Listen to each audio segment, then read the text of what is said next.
Hello everyone, मैं निशांत कुमार एक बार फिर से आपके अपने यूट्यूब चैनल ड्रीम परीक्षा में आप सभी का स्वागत करता हूं। देखिए, जो भी हमारे चैनल पर नया है वो चैनल को सब्सक्राइब कर ले, वीडियो को लाइक करें, ज़्यादा से ज़्यादा शेयर करें। देखिए, हमारा चैप्टर चल रहा है डिस्काउंट का मतलब छूट यानी बट्टा, जिसके एक पार्ट पहले कंप्लीट हो चुका है। अगर जिसने वो पार्ट नहीं देखा है वो प्लेलिस्ट से जाके भी वो पार्ट देख सकता है। डिस्क्रिप्शन में लिंक दिया हुआ है, वहाँ से भी आप पहले वाली वीडियो देख सकते हैं। देखिए, इसमें देखते हैं हम नेक्स्ट क्वेश्चन कि एक दुकानदार छूट की 4 योजनाओं पर सामान बेचने को तैयार है। बताइए ग्राहक और दुकानदार के लिए कौन सी योजनाएं फायदेमंद है। देखिए, जो भी दुकानदार है वो 4 छूट दे रहा है 4 प्रकार से। एक तो 30% ले लो, या वो कह रहा है पहले 25 ले लो, फिर 5 ले लो, या फिर 20 ले लो, या 10 ले लो, या 23 ले लो, या 7। देखिए, आप सभी को देखने में लग रहा होगा ये भी 30 है, 25 5 30, ये भी 30 है, 20 और 10 ये भी 30 है, 23 और 7 ये भी 30 है, कि सारी छूट हमारी क्या है 30। पर वास्तव में ऐसी ये चीजें नहीं है। चीज कैसी है कि किसी भी परसेंटेज को लेंगे अगर कंटिन्यू, या तो हमें ज़्यादा परसेंटेज मिल जाएगा या कम परसेंटेज मिल जाएगा। पहली बात तो मैं आपको बता दूं, अगर कोई एक भी डायरेक्ट डिस्काउंट ले रहे हैं, डायरेक्ट वाला डिस्काउंट ही ज़्यादा प्रॉफिट देगा। किसके लिए? कस्टमर के लिए। दुकानदार के लिए होगा कि वो ज़्यादा क्या करे, टुकड़ों में छूट दे, यानी पहले 10 दे दे, फिर 20 दे दे, या किसी को 16 दे दे, या 4 दे दे। अगर टुकड़ों में डिस्काउंट दे रहा है तो वो किसके लिए फ़ायदेमंद है? दुकानदार के लिए। और जो डायरेक्ट जो डिस्काउंट मिल रहा है वो किसके लिए फ़ायदेमंद है? ग्राहक के लिए। तो हम कह रहे हैं कि यदि हम पहले 30% लें, या 25 5 लें, 20 या 10 लें, या 23 और 7 लें, तो कौन सी किसके लिए ज़्यादा फायदेमंद है? पहले ऑप्शन ए देखते हैं, 30%। सॉल्यूशन, अगर हम 30% छूट ले रहे हैं डायरेक्ट, तो आप बताइए 100 वाला सामान कितने के डिस्काउंट में मिल रहा है? 30%, तो कितने में पड़ा? 70 में। तो ये दुकानदार के लिए क्या है? Selling price. और कस्टमर के लिए क्या है? सीपी यानी कॉस्ट प्राइस, किसी का उसका खरीदा गया। अगर हम कहें पहले 25 और फिर 5 ले, तो आप बोलोगे 100 वाले सामान पर पहले 25% लेना है डिस्काउंट, तो 75 में पड़ेगा। जब 75% डिस्काउंट मिला या 25% मिला, उसके बाद कितना डिस्काउंट और बात करना है? 5%। तो 75 का 5% कितना जाएगा? देखो, 75 दूनी 150 दूनी 300, 375 यानी 37.5। तो 75 में से कितने माइनस हो जाएंगे? 37.5 या 37 नहीं 3.75, क्योंकि जब 75 का आप निकालोगे, इधर ही निकाल के दिखा देता हूँ, 75 गुना 5/100, तो आप बताओगे 25 दिया 75, 25 चौके 100, और 5 दिया 15/4। तो 15 का चौथा हिस्सा लेना, 15 का आधा हिस्सा भी लेना होता, तो 15 का आधा हिस्सा कितना होता? 7.5। यह हिस्सा आप काट के देख लो कि 4 टिया 12, बचे कितने? 3। पॉइंट लगाएंगे 0, 3 सत्ते 28 और 4 पंजे 7 चौक 28 और 4 पंजे 20, तो 3.75। तो आप 75 में से जब 3.75 माइनस करोगे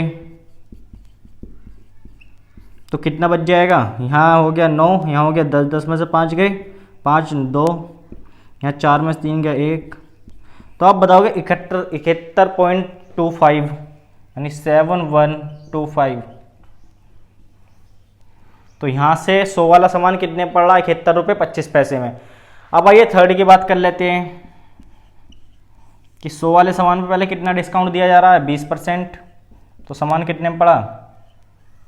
80 में। 20 के बाद तुरंत कितना डिस्काउंट दिया? तुरंत 10%। तो 80 का जो 10% है वो 8 धाम 80, 8 आ जाएगा। तो 80 में से 8 गए 72 यानी 72। तो 100 वाला सामान कितने में पड़ रहा है? 72। एक और देख लें, लास्ट बचा हुआ, इसमें कितने परसेंट डिस्काउंट दे रहे हैं? 23। तो 23% जब डिस्काउंट दे दे तो कितना बचा? 77 बच गया सर। कितना बच गया? 77। अब 77 के बाद कह रहा 7% और डिस्काउंट देना, -7%, इसका 7% निकल लेंगे 7 सत्ते 49, बचे कितने? 4, 7 सत्ते 49 और 4 53, यानी 5 रुपये 39 पैसे।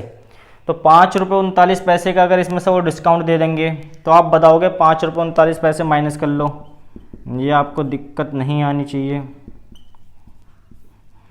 10 1 या 9 6 यहाँ 6 1 तो 71.61 तो 71.61 तो 100 वाला सामान कितने में पड़ रहा है यहाँ पर 71 रुपये 61 पैसे में। अब आप एक बात बताइए कि जो 100 वाला सामान है वो पहले ग्राहक को कितने का पड़ रहा है 70 का।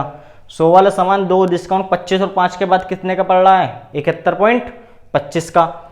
100 वाला सामान पहले फिर कितने में पड़ रहा है 72 में, फिर 100 वाला सामान कितने रुपए में पड़ रहा है ग्राहक को 71 रुपये 61 पैसे में।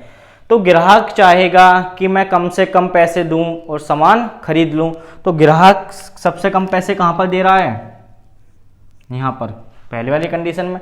तो ग्राहक के लिए फायदेमंद सौदा कौन सा है पहला वाला।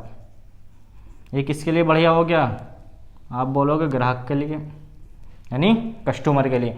अब हमसे पूछ रहा है और दुकानदार के लिए, दुकानदार चाहेगा मैं ज़्यादा से ज़्यादा में सामान बेचूं, तो दुकानदार सबसे ज़्यादा सामान किस रेट में बेच रहा है 72 में। तो ये किसके लिए फ़ायदेमंद हो गया दुकानदार के लिए,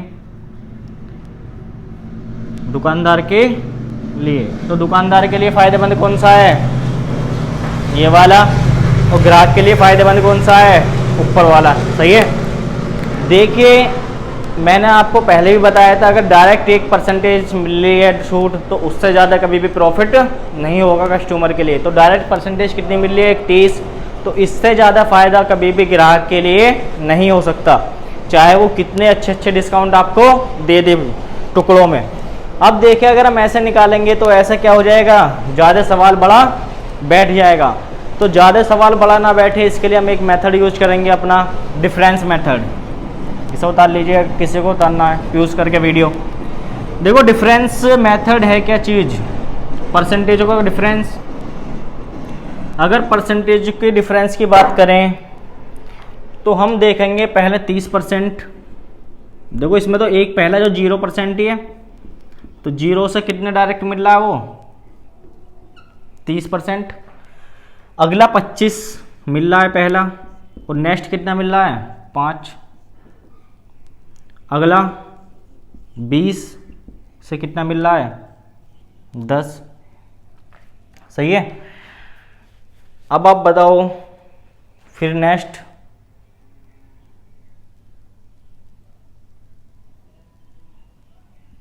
23 और क्या मिल रहा है 7। देखा कि पहला 0 से 30 है, फिर अगली 25 और 5 है, फिर 20 और 10 है, फिर 23 और 7 है। तो हम देख रहे हैं कि यहाँ से यहाँ तक डिफरेंस कितने का 30 का, क्योंकि 0 से यहाँ तक कितने का डिफरेंस है 30 का। यहाँ डिफरेंस कितने का 25 में से 5 गया 20। यहाँ से यहाँ तक डिफरेंस आप बोलोगे 10। यहाँ से यहाँ तक डिफरेंस 16। तो हमने बताया यहाँ डिफरेंस 30 का है, यहाँ डिफरेंस 20 का है, यहाँ डिफरेंस 10 का है, और यहाँ डिफरेंस 16 का है। तो हम बस एक चीज़ याद रखनी है, जहाँ डिफरेंस ज़्यादा होगा वो कस्टमर के लिए फ़ायदा है। जहाँ डिफरेंस कैसा हो जाएगा ज़्यादा, वो किसके लिए फ़ायदेमंद है ग्राहक के लिए।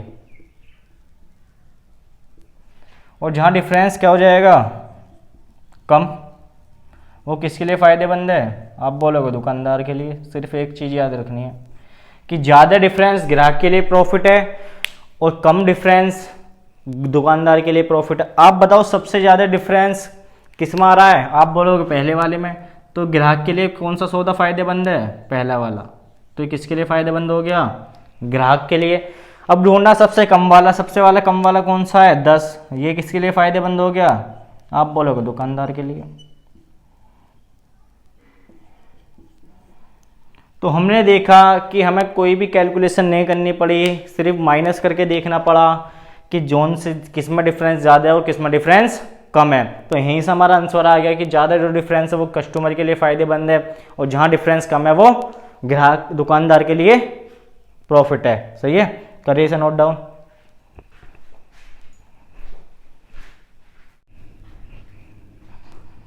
आइए देखते हैं नेक्स्ट क्वेश्चन।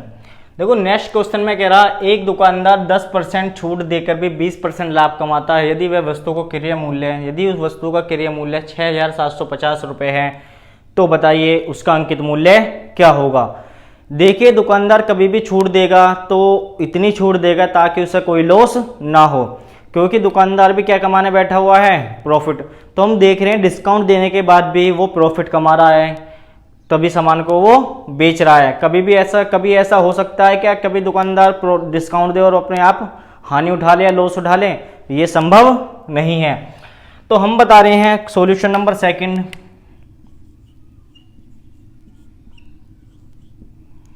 कि दुकानदार 10% छूट देकर डिस्काउंट कितने का दे रहा है, वो 10% का।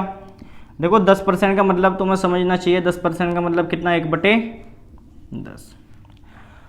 उसके बाद भी वो 20% क्या कमा रहा है, प्रॉफिट, यानी 20% क्या हो रहा है उसे, लाभ। तो 20% का मतलब कितना है, आप बोलोगे 1/5। हमने पहले ही बता दिया था कि जो भी डिस्काउंट मिलेगा वो एमआरपी पर मिलेगा और जो प्रॉफिट या लॉस होगा वो हमेशा सीपी पर यानी कॉस्ट प्राइस पर होगा। तो हम बता रहे हैं 10 रुपये क्या आ रहा है, 10% छूट, यानी एमआरपी क्या है 10 और इस पर क्या मिला जा रहा है, डिस्काउंट। क्योंकि एमआरपी पे डिस्काउंट मिल रहा, डिस्काउंट कितने का, 10%। तो हमें नीचे बेस क्या मानना पड़ेगा, एमआरपी। प्रॉफिट हुआ तो प्रॉफिट हमेशा किस पे हो जाएगा, सीपी पर, और सीपी पे क्या हो रहा है, प्रॉफिट। अब सीपी पर प्रॉफिट हो गया तो 5 पे 1 का प्रॉफिट, और डिस्काउंट की बात करें तो 10 पे 1 का डिस्काउंट। तो हमारे पास 3 चीज ही हैं, एक तो एमआरपी और एक सीपी और एक एसपी। तो आप बताओ, पहले कह रहा है 10 रुपये वाला सामान 1 के डिस्काउंट में बेचा गया, तो कितने में बेचा गया, 9 में बेचा गया। तो आप बोलोगे 10 वाला सामान कितने में बेच दिया, 9 में। देखो यहाँ डैश इसीलिए लगा दिया क्योंकि इस वाली लाइन में कहीं भी कॉस्ट प्राइस की कोई बात नहीं बोली गई। अब नेक्स्ट लाइन कह रहा है कि 5 रुपये पे कितने का प्रॉफिट कमा रहे हैं, 1 का, और प्रॉफिट किस पर कमाया जाएगा, सीपी पर। इस वाली लाइन में एमआरपी की कोई भी बात नहीं बोली गई। तो एमआरपी डैश, तो 5 पे कितने का प्रॉफिट, 1 का, तो सामान कितने में बेचा, 6 में। देखिए जब यहाँ तक सवाल हो गया तो हम बताएंगे जब एक दुकानदार ने एक सामान बेचा और एक ग्राहक ने सामान खरीदा, तो दोनों केस में हमने देखा कि जो दुकानदार का एसपी सामान बेच रहा है और जो ग्राहक सामान खरीद रहा है, दोनों का मूल्य कैसा है, सेम है। पर एक बार कह रहा है कि मैं छूट देकर 9 में बेच रहा हूँ और एक बार ग्राहक कह रहा है, कस्टमर दुकानदारी कह रहा है कि 5 वाला सामान किस में बेच रहा हूँ, 6 में। क्या ऐसा हो सकता है कि एक सामान को 2 रेटे पर बेच दे एक ही आदमी को, नहीं। तो हम बताएंगे रेट कैसे होने चाहिए थे, बराबर, क्योंकि सामान का जो विक्रय मूल्य है वो तो सेम ही रहेगा। तो हमने कहा जब रेट यहाँ बराबर होने चाहिए तो रेट बराबर कर लो। तो रेट बराबर करने के लिए 9 दूनी 18 और 6 तिया 18। तो हमें पता पड़ी कि ऊपर वाली लाइन में कितने की मल्टीप्लाई चाहिए, 2 की, और नीचे वाली लाइन में किसकी मल्टीप्लाई चाहिए, 3 की। क्योंकि आप देखोगे 9 दूनी 18 और 6 तिया 18। अब विक्रय मूल्य कैसा बन चुका है, समान। तो आप बताओगे जो हमारे पास एमआरपी है वो 10 दूनी 20 है, और जो हमारा खरीदा हुआ मूल्य है वो 15 है, और हम इसे 18 रुपये में बेच रहे हैं। इतनी सी बात कि 20 रुपये जिस पर एमआरपी थी उस पर डिस्काउंट दे दिया और कितने में बेच दिया, 18 में। 18 में इसलिए बेचा क्योंकि खरीद हमारी उससे कम है, खरीद कितने की है, 15 की। तो हमसे बोला गया कि उस वस्तु का अंकीय मूल्य यानी सीपी कॉस्ट प्राइस कितनी है, 6,750। तो हम बोलेंगे कि जो 15 की वैल्यू है वो कितनी है, 6,750। तो आप बोलोगे गुणा किसकी हो रही है, 15 चौके 60, बचे 15 पंजे 75, 450 की। और हमसे पूछा क्या गया है, उस वस्तु का अंकित मूल्य कितना, 20। तो 20 में भी किसकी गुणा हो जाएगी, 450, 4 45 दूनी 90, 1 0 है 1 0 ये। तो हमने देखा 9,000 रुपये उस वस्तु की कीमत आ गई है, जिसकी कीमत कितने रुपए में खरीदी हुई है, 6,750। अगर इसमें विक्रय मूल्य भी पूछ लेता तो 18 में भी किसकी मल्टीप्लाई हो जाएगी, बस 450 की। तो इसमें मल्टीप्लाई करते नहीं, यहाँ से हमारे पास विक्रय मूल्य भी निकल जाएगा, सही है। तो हमने देखा सवाल को हम इस तरीके से आसानी से रेशो बनाकर कर सकते हैं, सही है। बस चीज़ों को हम जैसे जैसे क्वेश्चन में लैंग्वेज दी गई है ऐसे ऐसे क्वेश्चन लिखेंगे, ऐसे ऐसे हम उसका सॉल्यूशन करते चलेंगे तो हमारा सॉल्यूशन जरूर हमें मिलेगा। करिए, उतारिए इसे, देखते हैं नेक्स्ट क्वेश्चन।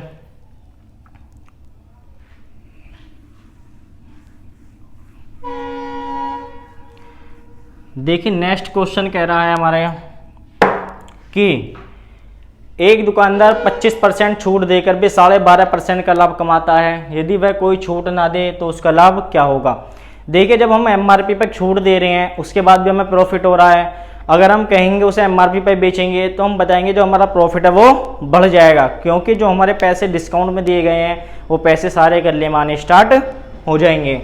तो हम देखेंगे सॉल्यूशन नंबर 3। देखो 25% छूट यानी डिस्काउंट कितने का 25%। 25% का मतलब 1/4। प्रॉफिट कितने का है लाभ 12.5%। 12.5% का मतलब कितना 1/8। सही है, ये चीज़ें आपको याद होनी चाहिए कि 12.5% का मतलब 1/8 है। 16 सही 2/3 का मतलब 1/6 है, ताकि हम सोल्व करने में टाइम ना वेस्ट करें। देखो 25% छूट दे रहा है तो छूट हमेशा किस पे मिली एमआरपी पे, और एमआरपी पे क्या ले लिया हमने डिस्काउंट। फिर कह रहा 12.5% लाभ मिला तो लाभ हमेशा किस पे मिलेगा सीपी पर। तो सीपी पर जो प्रॉफिट आया वो कितना आ गया 1 का। सही है, तो अब वही वाली कहानी, 3 चीज हमारे पास फिर से हैं, एक तो एमआरपी, एक कॉस्ट प्राइस और एक सेलिंग प्राइस। तो हमारे पास 3 चीज़ें अवेलेबल हैं कि एमआरपी, तो एमआरपी की बात करें 4 है और 4 पे 1 का डिस्काउंट दिया गया, तो सामान कितने में बेचा गया 3 में। तो यहाँ से हम बता रहे हैं 4 वाला सामान डिस्काउंट के बाद कितने में बेच दिया गया 3 में, क्योंकि अभी कॉस्ट प्राइस की बात नहीं कर रही, तो कॉस्ट प्राइस तो हमने क्या लगा दिया डैश। नेक्स्ट लाइन में कह रहा 8 रुपये पर कितने का प्रॉफिट है 1 का, तो हम बताएंगे 8 वाला सामान कितने में बेचा गया 9 में, क्योंकि 1 का प्रॉफिट लेकर बेचा गया है। तो हम बताएंगे बेचने वाली जो वस्तु है उसका विक्रय मूल्य तो कैसा होना चाहिए था, समान होना चाहिए था। तो विक्रय मूल्य समान बनाएंगे तो 3 तिया 9, तो यहाँ पे किससे गुना हो जाएगी 3 से। तो हमने देखा विक्रय मूल्य कैसा बन चुका है समान, कि 3 तिया 9 ऊपर 9 नीचे। बस इतनी सी सिंपल सी बात है कि जो चीज़ हमारे पास कॉमन है वो सेम होनी चाहिए, चाहे वो कॉस्ट प्राइस हो या वो सेलिंग प्राइस हो या वो एमआरपी हो। अब हम बताएंगे कि 4 तिया 12 और यहाँ 8 और यहाँ कितना आ गया 9, क्योंकि 9 तो 9 ही है। तो 12 एमआरपी वाला सामान किस में बेच रहे हैं 9 में, खरीदा कितने में 8 में, तभी तो हमें प्रॉफिट हो रहा है। अब हम कह रहे हैं कि एमआरपी वाला सामान अब एमआरपी पे बेचना है, डिस्काउंट हमेशा किसी को नहीं देना। तो हम बताएंगे जब डिस्काउंट देना बंद कर दिया हमने, तो 8 वाला सामान खरीदा हुआ है, तो 8 वाला सामान अब बेचेंगे किस में 12 में, क्योंकि हम कह रहे हैं कोई भी डिस्काउंट अब हम किसी को नहीं देंगे। तो डिस्काउंट ना देने का मतलब है सामान एमआरपी पे बेचा जा रहा है, तो 8 वाला सामान एमआरपी कितनी है 12। तो 8 वाला सामान जब 12 में बेचा जा रहा है तो यहाँ से प्रॉफिट कितना जाएगा उसका, तो प्रॉफिट कितने का उसका 4 का। तो 4 का प्रॉफिट हमेशा प्रॉफिट किस पे गिनना है, बस ये चीज़ याद रखनी, प्रॉफिट सीपी पर गिनना है। सीपी कितना है 8, परसेंटेज में बनाने को गुना 100, तो 4 दूनी 8, तो हम बताएंगे 100/2 का मतलब कितना है 50। तो 25 दूनी 50% जो है वो क्या कमा रहा है प्रॉफिट। तो प्रॉफिट 50% तब कमाएगा वो जब किसी कस्टमर को कोई भी डिस्काउंट ना दे। अगर डिस्काउंट देना लगेगा तो उसका प्रॉफिट ऐसे ऐसे कम होता चला जाएगा। सही है, उतारिए इसे। सही है, ओके।